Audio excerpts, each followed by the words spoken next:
김봉남 소장님, 한사대인으로서 불철주야 공부하랴, 업을 하시랴 고생이 많습니다.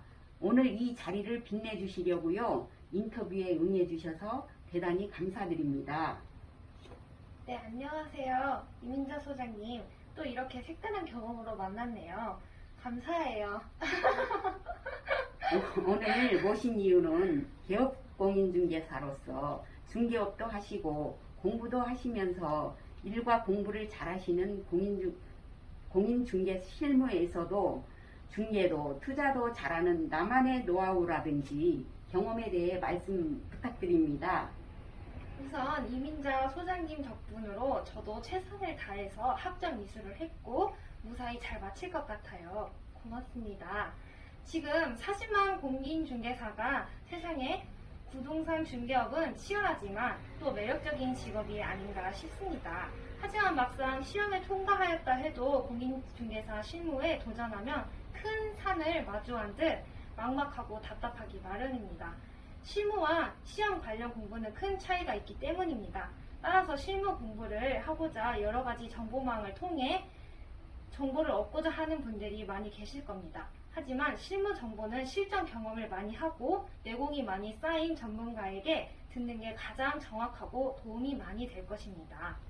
그럼 본격적으로 공인중개사 실무를 준비하시는 초보 공인중개사 분들에게 부동산 중개업을 성공하기 위한 방법으로 자신만의 노하우, 경험이 있다면 무엇인지 알려주세요. 제가 부동산에 뛰어든 지 10여 년이 되었고요. 부동산에 진정 노하우가 있다면 사람과 사람 사이의 신용이 제일 중요하다고 생각하고 매수인에게 믿음을 주는 것이 가장 중요하다고 생각합니다. 그러므로 나를 믿고 우리 부동산을 이용하는 게 첫 번째 단추이기도 하고요. 노련한 부자 공인중개사가 되는 팁을 알려드리면 중개는 사람과 물건 그리고 타이밍이라고 봅니다. 계약이 계약을 낳는 방법이며 수수료에 연연하지 말고 가계약금에 신경 쓰라. SNS 마케팅에 적극 뛰어들어라. 출근 시간 중개가 보인다. 이 말은 아침 일찍 정해진 시간에 하루도 늦지 말고 제 시간에 출근하는 것이 중요합니다. 그리고 주변 부동산 소장과 친해져라 등의 부자 공인중개사가 되는 노련한 공인중개사가 되는 실무 팁 알려드립니다. 중개는 타이밍이 전부이고 부지런히 움직이고 친절해야 하는 것이 첫걸음이로군요. 그리고 나만의 스킬 비법을 익혀서 고객들을 응대한다면 적어도 실패는 없겠습니다. 고객들을 부자로 만드는 공인중개사는 따로 있다고 보시나요? 소위 부동산으로 수십 배 차익을 남긴 방법 등 그런 고수분들은 뭔가 그분들의 비법이 무엇이 있을까요?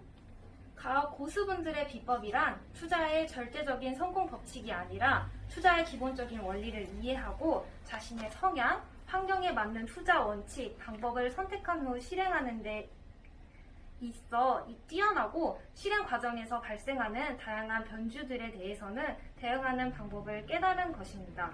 즉 일반적인 원칙, 방법을 기본으로 하고 투자 원칙에는 별다른 방법은 없지만 주변의 입지 조건, 향후 발전 방향성을 파악하고 토지 이용 계획도, 도시 계획도 설정을 파악하는 것이 성공 투자의 지름길이라고 생각합니다.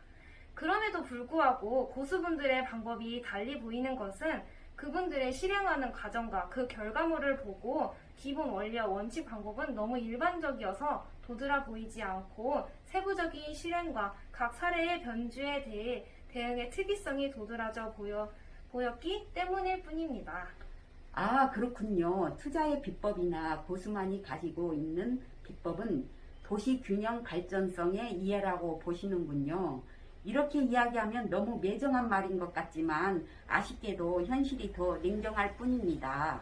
네, 그렇죠. 부동산 중개업 시장이 정말이지 나만의 경쟁력을 갖추지 않는다면 도태될 수밖에 없는 치열한 전쟁터와 다를 것이 없습니다. 마지막으로 요즘 2030 아파트 영끌족이 금리 인상의 대비를 어떻게 해야 한다고 보시나요? 지금 전 세계적으로 코로나로 인해 경기 침체를 막기 위해서 유동성 공급을 엄청나게 하다 보니까 시중의 인플레이션이 인플레이션 압력 내지는 유동성 자금이 굉장히 흘러다니면서 부동산 시장을 자극했다고 봅니다. 이렇게 되면 예상되는 시나리오가 금리 인상이 될 것이다 라는 것은 확실한 사실 같습니다. 다만 언제 인상될 것인가, 얼마나 인상될 것인가 라는 것만 남은 것 같습니다. 왜냐하면 더 이상 내려갈 수가 없기 때문이죠. 2%대로 쓰던 금리를 3, 4%로 금리를 쓰게 되면 그 사람들은 완전히 패닉 수준이 되는 것이기 때문입니다. 대출을 이미 쓰고 있는데 앞으로 이 금리가 적어도 내 소득 범위 안에서는 계속 유지가 되는 것이고 이 대출을 끌고 갈 수 있지 않겠느냐 생각하시는 분들은 금리가 올라가기 시작하면 대응이 안 되는 상황이 발생하게 됩니다. 이러한 것이 예견된 사실이라면 보수적으로 대비를 해야겠습니다. 즉, 대출을 줄이고 빚을 갚고 일부는 현금을 들고 있어야 합니다. 왜냐하면 나라가 불안하면 세금이 늘어나니까요.